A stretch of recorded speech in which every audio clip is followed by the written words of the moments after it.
The snow was falling harder now, thick white flakes that obscured the streetlights and transformed the city into a muffled, frozen world. Nathan Cole pulled his Range Rover to a stop outside his office building, preparing to retrieve documents he'd forgotten earlier that day. The building was dark, the staff long gone, and the street was empty. At least, he thought it was empty. As Nathan stepped out of his car, he spotted a small figure sitting on the stone steps of the building next to his office. At first, he thought it might be a bundle of discarded clothing or debris. But then the figure moved, and Nathan realized with a shock that it was a childhood little girl, sitting alone in the middle of a blizzard.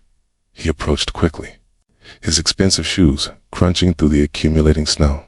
"Hello, are you okay? What are you doing out here?" The girl looked up at him. She was perhaps 5 or 6 years old, with blonde hair in braids and wearing a pink wool coat that was too thin for this weather.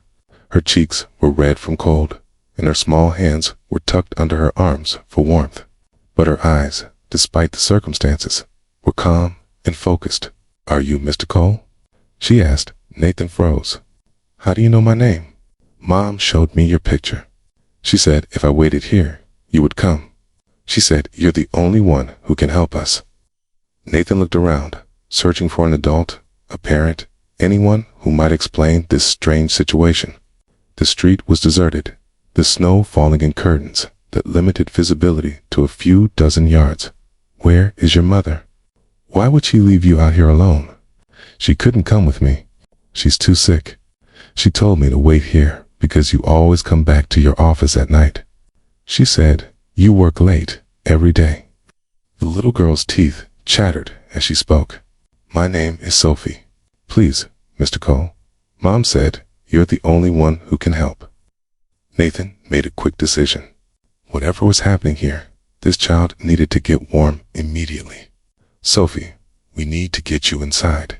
Can you stand?" Sophie tried, but her legs were stiff from cold, and she stumbled.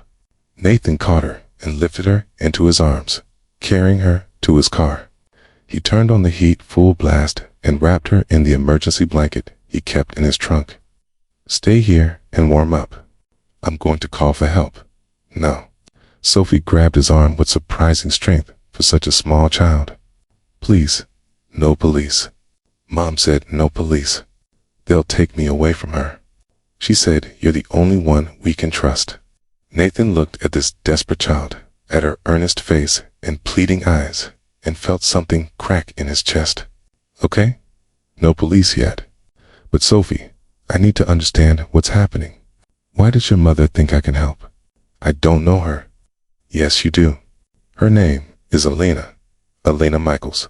She said she worked for you a long time ago, before I was born." The name hit Nathan like a physical blow. Elena Michaels. He hadn't heard that name in nearly 7 years, had tried not to think about it. She had been his assistant at his first company, back when he was just starting out, building the foundation of what would become his business empire.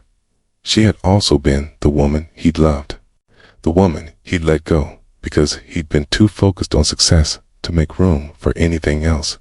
"Elena sent you to find me." Nathan's voice was barely a whisper. "She's really sick, Mr. Cole. She can't work anymore. We lost our apartment. We've been staying in different places, but now she's too sick to move. She said you're the only person she could think of who might help us. She said you're a good man, even if you don't always know it." Nathan felt the world shifting beneath his feet. 7 years ago, Elena had quit her job abruptly, telling him she needed to move on with her life.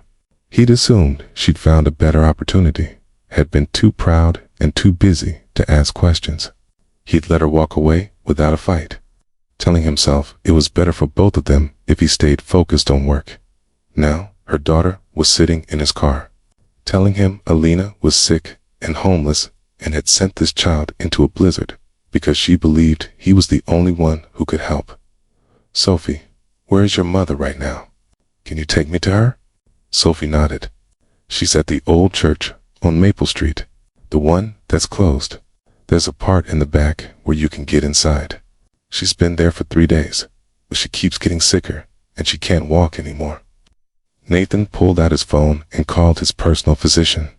Dr. Marcus, I need you to meet me at an address immediately. There's a woman who's very ill and needs medical attention, and bring supplies for a child as well. Then he drove, following Sophie's directions, through the snow-covered streets to an abandoned church in one of the city's forgotten neighborhoods. The building was dark and decrepit, clearly unused for years. But Sophie pointed to a broken window around the back, covered with a piece of cardboard. Mom's in there. I'll show you. I then carried Sophie through the snow and helped her through the window, then climbed in after her. Inside, the church was freezing, barely warmer than outside.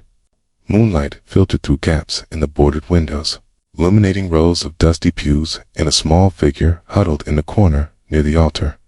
Mom. Sophie ran to the figure, and Nathan followed. Elena Michaels lay on a pile of blankets that did little to protect her from the cold. Even in the dim light, Nathan could see she was desperately ill, her face flushed with fever, her breathing labored, her lips cracked and pale. She was thinner than he remembered, worn down by circumstances he could only imagine Elena. Nathan knelt beside her, his heart breaking at the sight. I'm here. Sophie found me. Lena's eyes fluttered open, and despite her illness, she managed a weak smile. Nathan, you came. I knew you would. Why didn't you call me? Why didn't you reach out years ago? Why are you living like this? Pride, shame, fear. Take your pick. Elena's voice was barely audible. I made choices. I accepted the consequences. But Sophie doesn't deserve to suffer for my mistakes. Please, Nathan, take care of her. She's all that matters. Guy, I'm going to take care of both of you. My doctor is on his way. We're getting you out of here, Nathan. There's something you need to know. About Sophie. About why I left. It can wait. Right now, we need to get you warm and get you medical attention. No, it can't wait. If something happens to me, you need to know the truth. Lena's hand found her grip, weak but determined. Sophie is your daughter, Nathan. I was pregnant when I left. I found out after we'd already started drifting apart, after it was clear you'd chosen your career over everything else. I didn't want to trap you. I didn't want to be the reason you resented a child. So I left and raised her on my own. Nathan stared at her, then at Sophie, who was watching the exchange with worried eyes. Now that he looked, really looked, he could see it's his mother's eyes.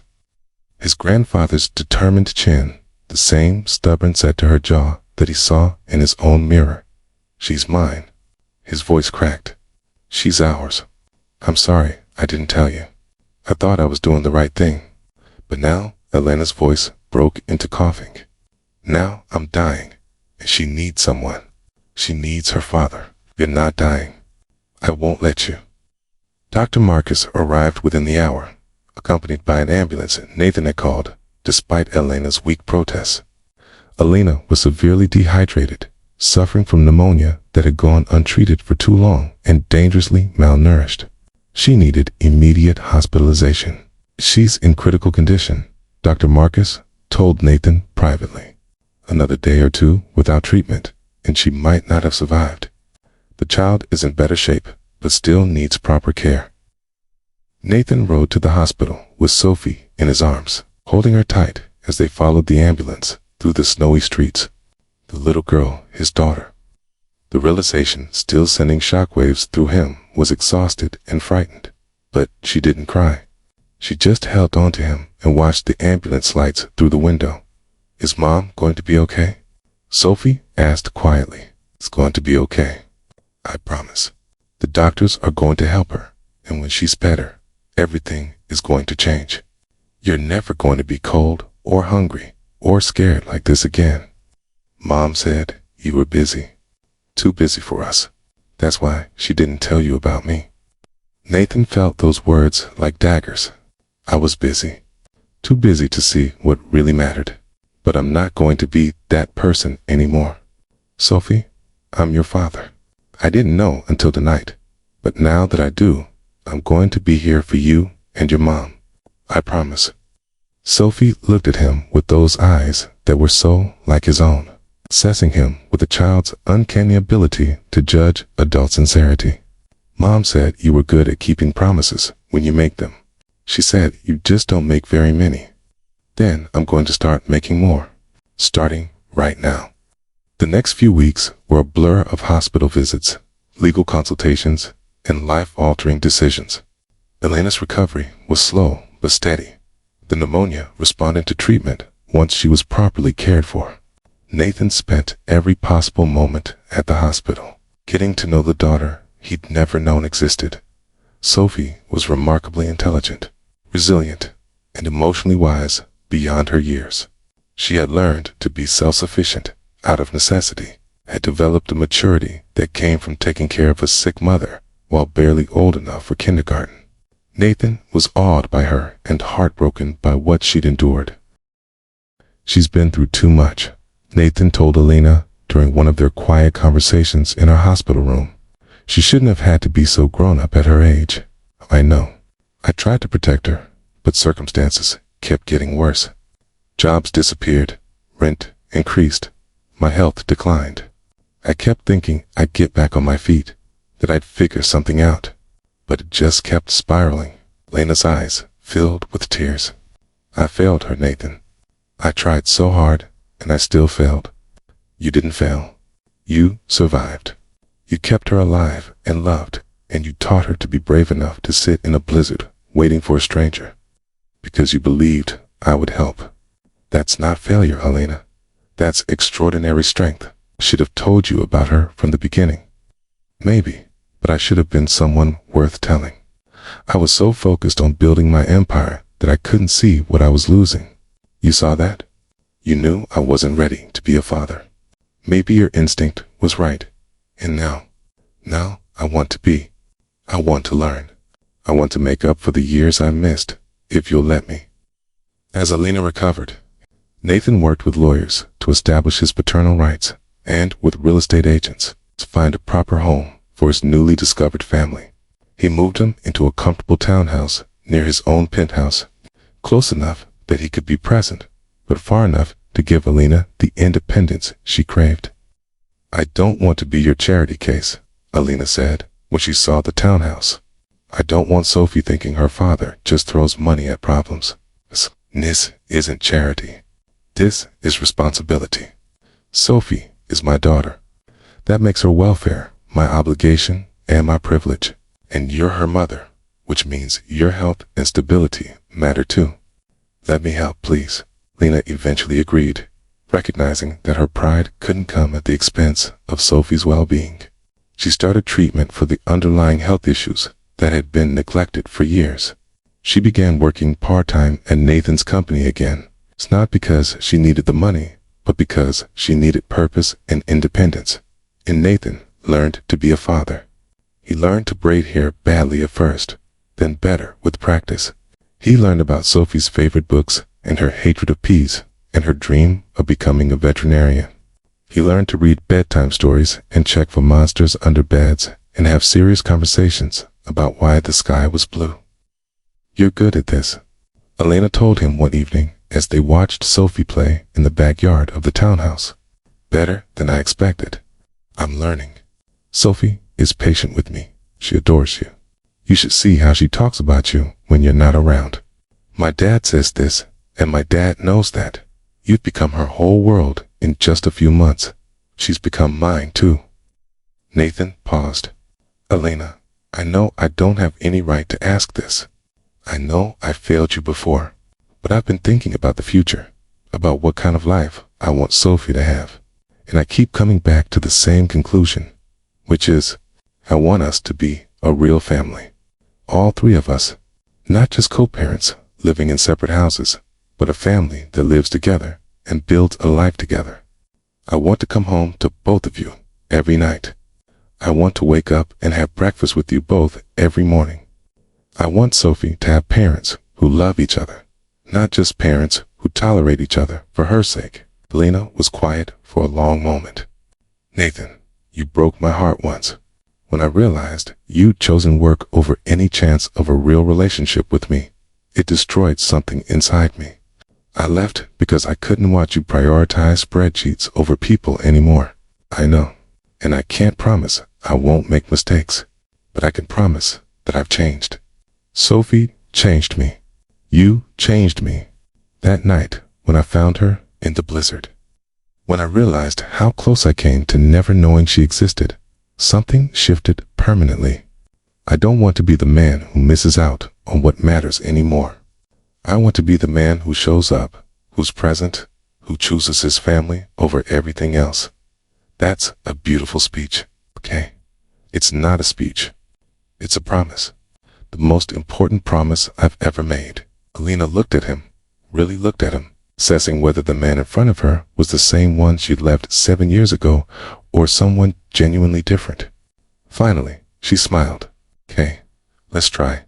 But Nathan, if you hurt Sophie, if you make her feel like she's less important than your work, I will take her and disappear again. I did it once. I'll do it again. You won't have to. I swear it. They married 6 months later in a small ceremony at the church that had been renovated with funds from Nathan's foundation. Same church where Alina and Sophie had sheltered during their darkest days. The building was now a community center, providing services to families in crisis. A tangible reminder that places of desperation could be transformed into places of hope. Sophie served as flower girl, scattering petals with enthusiasm and occasionally stopping to wave at guests she recognized. She wore a white dress and had flowers in her braided hair, looking every bit the happy child she deserved to be in his vows. Nathan spoke about that snowy night.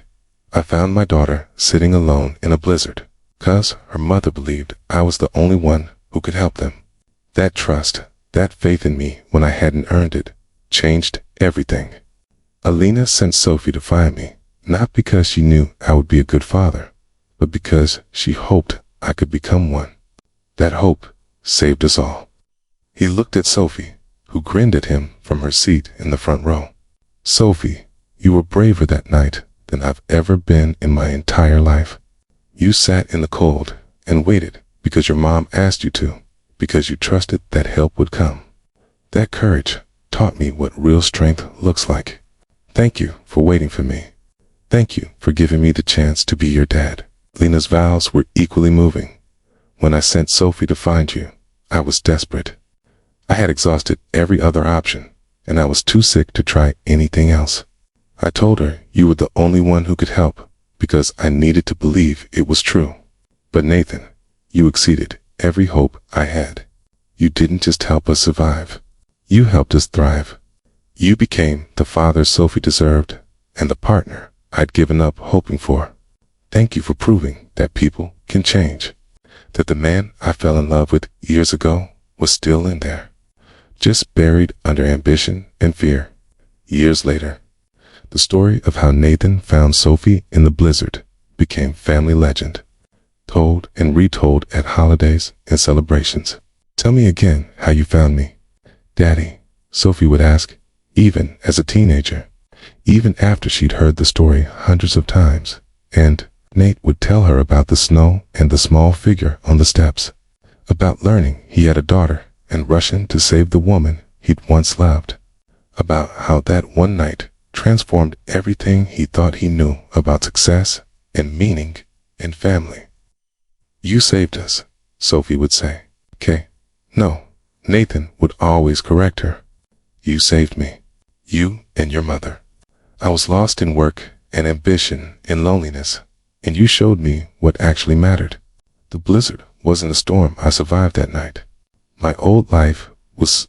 You brought me out of it into something real.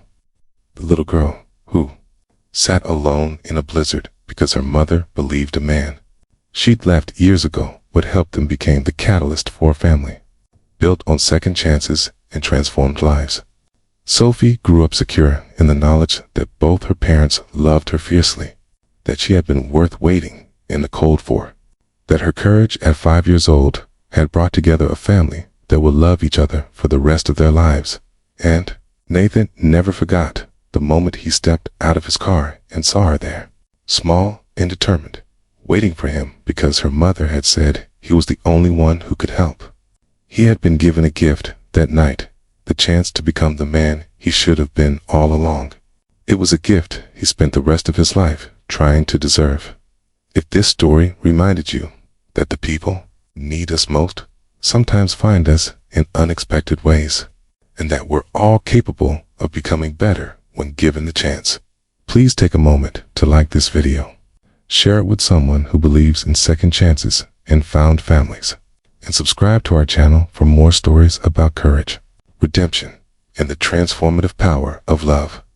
Leave a comment below about a time when someone's faith in you helped you become who you were meant to be, or when you found family in unexpected places. Your stories remind us all that it's never too late to choose differently, and that sometimes our greatest transformations began with a child brave enough to wait in the cold.